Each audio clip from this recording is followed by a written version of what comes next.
प्रिय देशवासियों, आप सभी को हिंदी दिवस की हार्दिक शुभकामनाएं।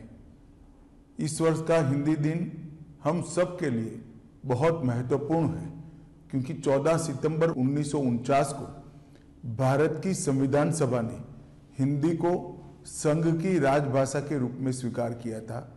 इसका 75वां साल पूरा हो रहा है और एक प्रकार से हम इस वर्ष राजभाषा हीरक जयंती मनाने जा रहे हैं। ये 75 साल की यात्रा हिंदी के लिए, राजभाषा के लिए और हमारी सभी राज्यों की अपनी अपनी भाषाओं के लिए बहुत महत्वपूर्ण रहे हैं।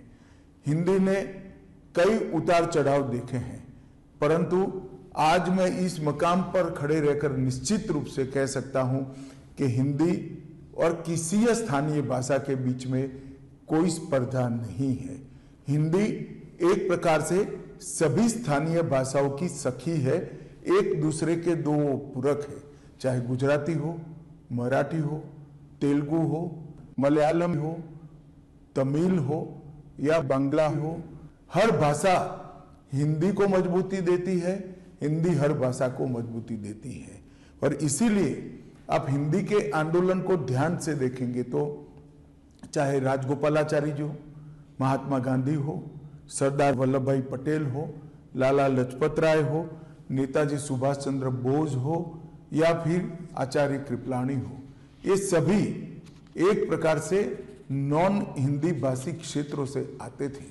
और जो समिति बनाई गई वो समिति भी श्री आयंगर और के.एम. मुंशी के नेतृत्व में बनाई गई थी, जिसने हिंदी को राजभाषा के रूप में मान्यता देना और हिंदी और हमारी बाकी सारी भाषाओं को ताकत देने का एक रिपोर्ट हमारी संविधान सभा के सामने रखा था।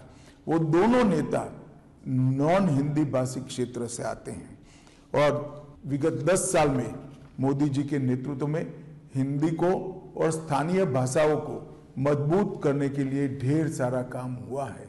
मोदी जी ने अनेक अंतर्राष्ट्रीय मंचों पर गौरवपूर्वक हिंदी में संबोधन देकर हिंदी के महत्व को न केवल देश, समूचे विश्व के सामने रखने का काम किया है और हमारे देश में हमारी भाषाओं के प्रति गौरव के भाव को बढ़ाया है। ये 10 साल में हमने कई सारी स्थानीय भाषाओं को मजबूती देने के लिए बहुत प्रयास किया है।